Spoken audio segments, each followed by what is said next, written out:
Let's take it to our panel. We've got a special panel joining us live on India Tonight this evening at 8 p.m. Sunil Alagh, Dr. Rajiv Kumar and Mohit Saraf. All three top experts, independent experts joining us on this debate. You know, I have to qualify saying independent experts because it's become so ugly that independent directors are now no longer independent. One camp calls them that they're not, they're batting for another camp, and so I'm sure that's the case with experts as well. So I would qualify. We've got three independent experts. Let me start with you, Sunil Alagh. What has it come down to? We have a board meeting of a company like Tata Motors, one of India's well-run corporate companies, where we are speculating as to which independent director has backed Cyrus Mistry and which independent director is backing Ratan Tata.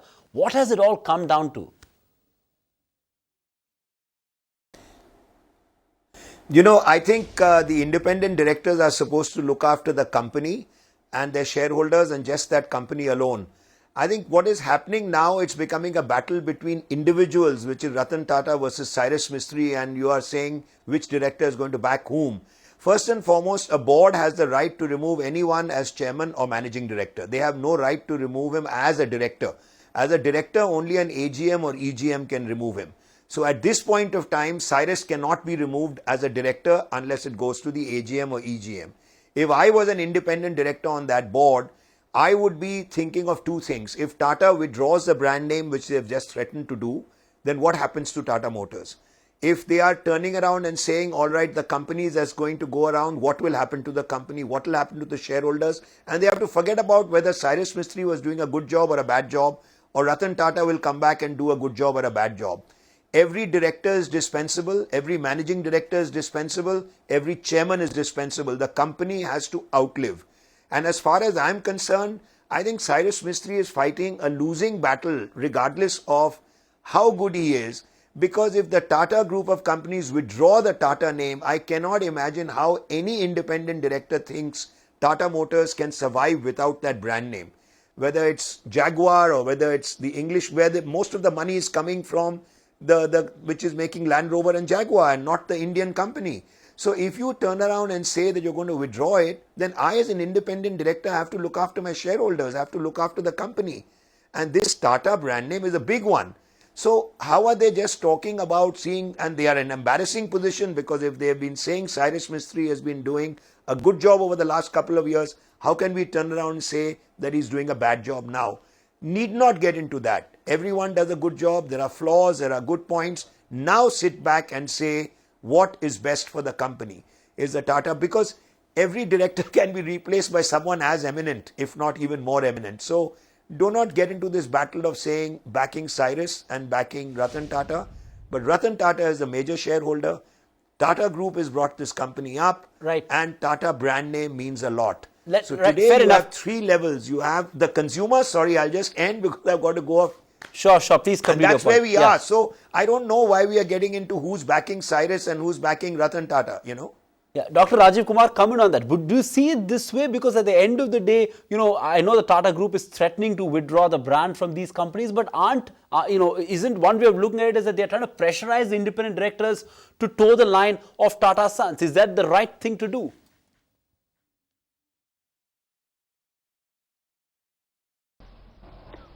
I'm afraid completely not. In fact, I hadn't known about this threat. I think this is most unprofessional. And in this particular case, as Sunil Alagh just pointed out, but then somehow sort of changed the direction, Jaguar and Land Rover have in the automobile world much bigger brand than Tata Motors have. And Jaguar and Land Rover are the two companies which are today financing not just Tata Motors, but the whole lot of Tata conglomerate, because it is just them and the TCS which are the milk cows of the Tata Group. So, you know, the shareholders should take this threat on and say that there's no reason why they should buckle under the threat, because they could just adopt the Jaguar and Land Rover brand and they would do the shareholder value a lot of good. The problem, however, is that this has become a very ugly spat. I'm afraid this has become a ego fight. And especially for Mr. Ratan Tata, and I had hoped that a statesman, entrepreneur, a statesman professional like him would have not gone on to this, gone to this level, because it is destroying shareholder value. And just let me just look forward for a minute. Whatever happens now in the board, because of the divisions that you are, ultimately and so unfortunately, it will be the so-called institutional shareholders, the life insurance corporations of the world and the GICs of the world, which will determine the fate of either Mr. Mistry or Mr. Tata. And therefore, the bottom line is the government will decide that this whole thing will be decided in the Ministry of Finance, and that is where I think the battle will now proceed. And ultimately, again, it will depend upon who has a greater clout in the North Block, and that will determine the outcome. Which is a real pity, because here was a house which stood on its own, whose brand had been built over 140 years, and they took pride in the fact that they didn't let the government intervene in their goings on. But this is what will happen. I can write it down for you, because the way it has gone, there is hardly any way in which this battle will be decided within the boardrooms any longer. If it's going to be decided in the power corridors, and without telling our viewers that this is the government position, I can tell you there are many, many Cyrus Mistry sympathizers here in New Delhi at least. But that's an important point that you're bringing out. If it's institutional investors, it will perhaps boil down to that, and depends on how much cloud. But Mohit, Saraf, I want to come to you on the point that both Mr. Alagh and Dr. Kumar made, which is about the brand name. It's unfortunate, according to Dr. Kumar, if it was going to be withdrawn, they can adopt JLR, will do good. But the reality is that Ratan Tata came back supposedly to preserve that brand name, to preserve the Tata ethics. And here you are you actually debating and discussing whether these companies will have the Tata name or not? Isn't that ironical? No, it is not. Really, at the end of the day, if you think about it, these companies are Tata group of companies. Tata Son is the promoter. For last so many years, Tata Son is declared promoter. Cyrus Mistry is not declared promoter. Today, you have a very crazy thing that because of the backing of certain independent directors who are supposed to protect the interest of the company from the promoter, these group of independent directors are ganging up against the promoter of the company and supporting a nominee of the promoter, which is Tata Sons nominee. And the company has said, we want our nominee to resign, and these independent directors are saying, no, we want this company to be a Cyrus Mistry company, not a Tata company. It actually goes down to that. It's really not irony, because really at the end of the day, Tata Sons should be within the rights. If this is a company which will be run by Cyrus Mistry camp, then there should be a takeover offer. Cyrus Mistry should conduct an open offer and give all the existing shareholders a right to exit, because all the people who voted and who invested in this company invested because it was a Tata group of company, not because it's a Cyrus Mistry group of company. So this is really a change in control issue, and I think we need to understand that this is not in the interest of the company, it's not in the interest of shareholders or creditors or workers. This is an ugly fight where a 66% shareholder is told that you don't have a right to decide, but an 18% shareholder has a right to decide, because the majority of the independent directors are supporting that person. And I think it goes back to what Sunil just said, that this is a question which needs to be looked at it in a larger way. However good Cyrus Mistry is, he was a nominee of Tata Sons. Once Tata Sons has said, and they did not make it public, they requested him to exit, he refused to exit, and now I think Tata Sons has been forced to fight this battle. And I think Cyrus Mistry has to be forced to fight the battle. But I would expect that in a larger interest of the company and the shareholder, the party should sit together and Cyrus Mistry should resign, so that the ugly thing stops here.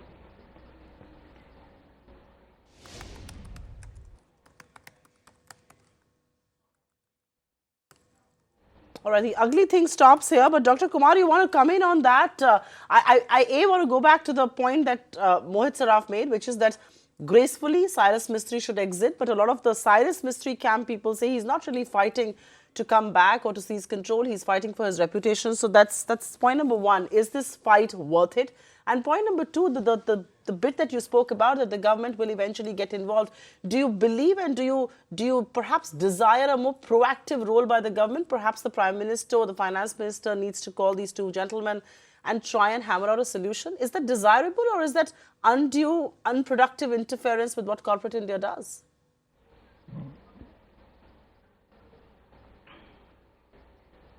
You know, about a graceful resignation and walking away, I think that is waters well down the bridge, and we're not going to get there, unfortunately. It should have happened right in the beginning, and it is, I think, the failure of the Tata Sons board to have reached that amicable accord with Cyrus Mistry, and that failure should be pinned to where it belongs.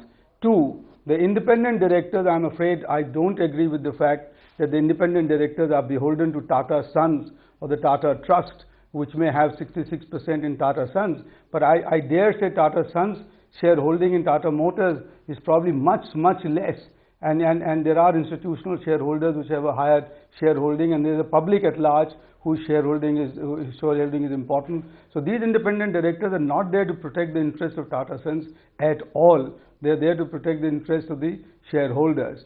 And the third point, that and which is why I think they are well within their rights, where they are well within their rights to take on the Tata Sons, because the Tata Sons are but one shareholder, which probably, I think, 10% of shareholding in this company, whose holdings are in Europe, in the UK, etc. The final point that I want to make is, I don't think the government should interfere. I hope the government would assiduously keep out of it, because that will set a very bad precedent. But I am afraid, as I said, in the name of the institutional shareholders, as I have seen in company after company, these institutional shareholders will seek their direction from the North Block, and that is what it'll amount to. I'm sure the PM and the PMO will keep completely out of this, because they do not want to be involved or seen to be involved in any corporate matters in this country of this nature. My last point is that Cyrus Mistry is also well within his right to take on these people, because his reputation has been given a huge knock, and he is not just anybody. He owns 18% of Tata Sons, and it is his family wealth and his wealth which is now going down the tube because of what has happened. So to that extent, I think one should not treat Cyrus Mistry, as Sunil Alagh tried to do, as just another chairman or another CEO or another individual who could be kicked around. I think he counts for a bit more than that. Surely he's got his skin in the game without a doubt. But Mohit, Saraf, I want to come back to you, because we're still awaiting outcome of that crucial Tata Motors board meeting. The results may be out, but that's of little interest this Monday evening. What everyone cares about is, has the board, unambiguously endorsed Cyrus Mistry as a chairman? Because that would be a huge embarrassment for Tata Sons. Whether or not they move an EGM, which they've done now in any case, seeking the ouster of Cyrus Mistry, the fact that board after board is backing Cyrus Mistry is a huge embarrassment for Tata Sons, and some of these board representatives are individuals with very high pedigree. What do you earlier I was hearing your comments on our channel earlier today saying that it doesn't matter what is the view of the independent directors. Really, do you actually believe that even if unanimously the independent directors were to go ahead and back Cyrus Mistry, like they did in the case of Indian Hotels and they did in the case of Tata Chemicals, even if they were to unanimously back Cyrus Mistry, that's of little consequence? I'll tell you one thing, what are we talking here? I think I heard Rajiv talk about that, because Cyrus Mistry's reputation is there at the stake and he cannot be treated like anybody else. Really, what is happening is this reputational fight, because Mr. Mistry believes that he is one of the most competent person, and therefore this whole issue is being fought. Really, at the end of the day, it's very interesting. We as lawyers get hired by multiple corporates, and a lot of time our corporate tell us that we want to move to another law firm. We don't say that we have a fiduciary duty and you can't change lawyers. I think CEOs get changed all the time, and I have never seen a CEO staying and saying, no, you can't change me because independent directors are there. Because I think, in my view, this battle has been taken in a different shape because of ego issues, reputational issues, and the interest of the company, the interest of the shareholders has been compromised. This is a battle to get control without triggering an open offer. In my view, if Cyrus Mistry believes that he is the most competent guy, he should come up with an open offer and give 25% exit to the shareholder, because he wants to control the company. He wants, right now he's trying to do is, hey, I have been nominated by Tata Sons, I'm continuing to be a nominee, but I want to control because of the support of independent director. He should make an open offer, put money on the table, and then we will understand that really this is a really control issue. You are trying to control a proxy game through independent directors, and you are making an reputational issues so important that your fiduciary duties are taking a back seat, and this is very unfortunate. Right. Rajiv Kumar, comment on that. I'm not so sure it's a control game. I'm not so sure he's out to play an open offer card, because like he himself said in the statement, he wasn't keen to be the chairman of Tata Sons in the first place. But Rajiv Kumar counter that, and also the broader question really, which is on the role of the independent directors and the pedigree of the independent directors. If the question that I asked Mohit Saraf as well, if the independent directors, and we are still awaiting what they've decided today, we can only speculate at this hour, but if the independent directors were to overwhelmingly vote in support of Cyrus Mistry and in his continuing as the chairman of the board, because remember, they will appraise his performance as the chairman of Tata Motors. That's it. It's an independent listed company. I agree they've got a shareholding, but it's an independent listed company. A board is accountable to the shareholders of Tata Motors and Tata Motors alone, and they have to act to protect the interests of the shareholders of Tata Motors. So Rajiv Kumar, should the independent directors look at it, things from that narrow prism and act?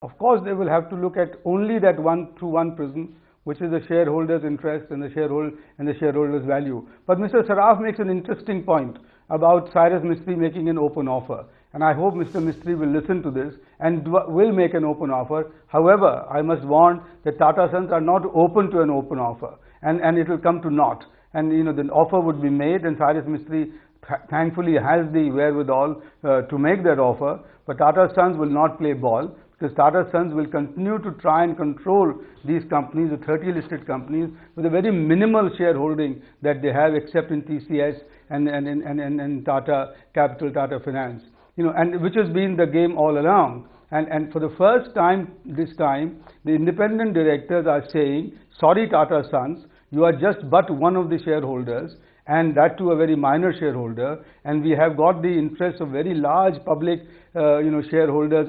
in our mind, and that of the institutional investors. So we will do what is best for the company. And I've just seen the results. It says that the second quarter profits of Tata Motors have come in at 890 crore rupees, and their sales have gone up by 7% to 67,000 crore. Now this is not a sort of performance which I reckon is the basis for firing a chairman of a company. And this is why it seems to me increasingly clear that whatever Mr. Ratan Tata, the Tata Trust and the Tata Sons have done is nothing to do with performance, is nothing to do with anything that Cyrus Mistry may or may not have done, but it is just a matter of I see things differently, and because I am the chairman of the Tata Trust, which controls 66% of Tata Sons, I have the right to fire you. I'm afraid he may have the right to fire him from Tata Sons, but that doesn't carry over to his other companies where they have very small shareholdings and where the larger shareholders' interest must be kept in mind. Mohit Saraf, I want you to counter that point about shareholding and how shareholders need to be kept in mind when all of this happens. You make an interesting point about open offer, but I think I agree with Dr. Kumar. The Tatas will perhaps refuse to play ball on that one. But I tell you one thing, it is not the issue what Tata will do. Anybody can make an open offer to take control. What Cyrus Mistry is trying to do is that he does not want to make an open offer, he does not want to pay, but he wants to control through other means. That's what he's trying to do. And there is a control premium, there is a money to be paid. It's not, what I'm trying to really say is, here is a bunch of people who is not even a shareholder. Rajiv just said that Tata Sons is a small shareholder, but Cyrus Mistry is not even a shareholder of Tata Sons. He is a shareholder of Tata Sons, not Tata Motors.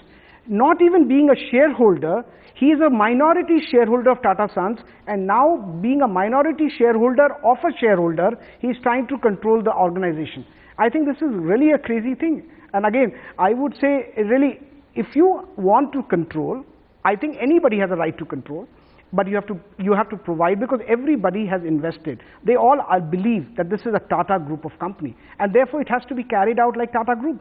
And if there have to be a change, then Mr. Mistry has to make an open offer, put the money where the mouth is, and then we will decide. And we will see whether people want to exit or not. This is no way to control by using independent directors. And I would say I'm not able to see anything.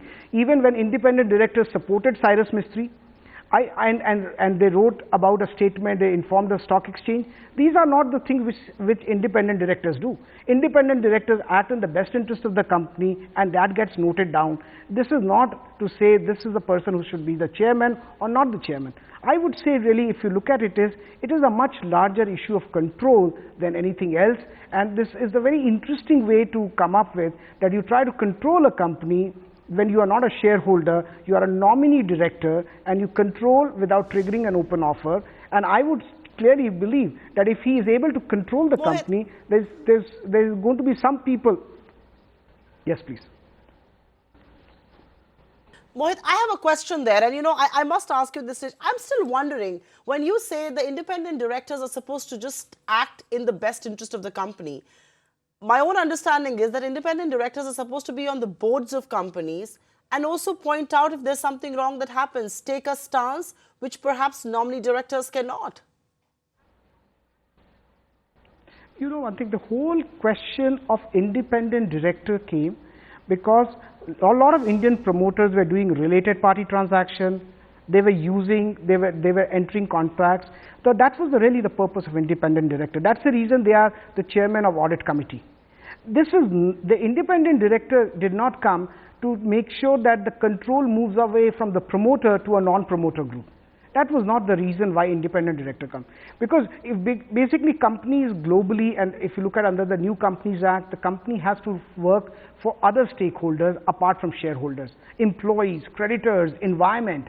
That is the reason why the independent directors are there. And clearly everybody understands that. That's the reason the word is called promoter. Every quarter, every listed company needs to do a filing and state who is the promoter group. If the promoter group is Tata Sons, and Tata Son cannot exercise control, then they have ceased to be promoter group. And who is the other promoter group? Then it's a Cyrus Mistry, who is not even a shareholder of Tata Sons. Not even a shareholder of Tata Motors.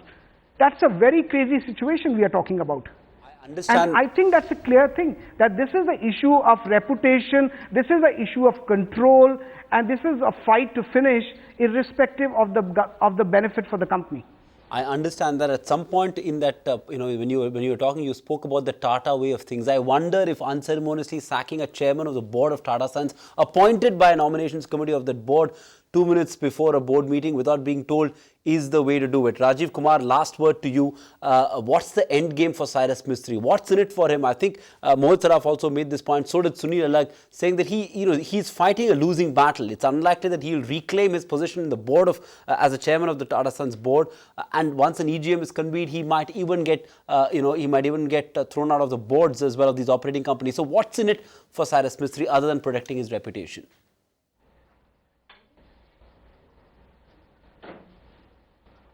Not much, I'm afraid. It's quite clear that he's perhaps fighting a losing battle. Although I'm very sad to say that.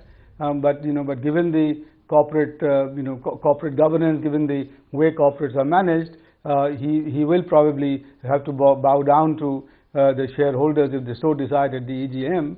But I must confess that Cyrus Mistry will have achieved a very big thing in all of this, and which is to have shown that all is not well with corporate governance in the reputed house of the Tatas, and that something needs to be done there, and this may attract the regulator's attention for the necessary corrections and the necessary and all the necessary steps to be taken, so that Tata Sons and Tata board become more transparent and become and are more accountable to their shareholders and don't seem to be acting on whims of individuals.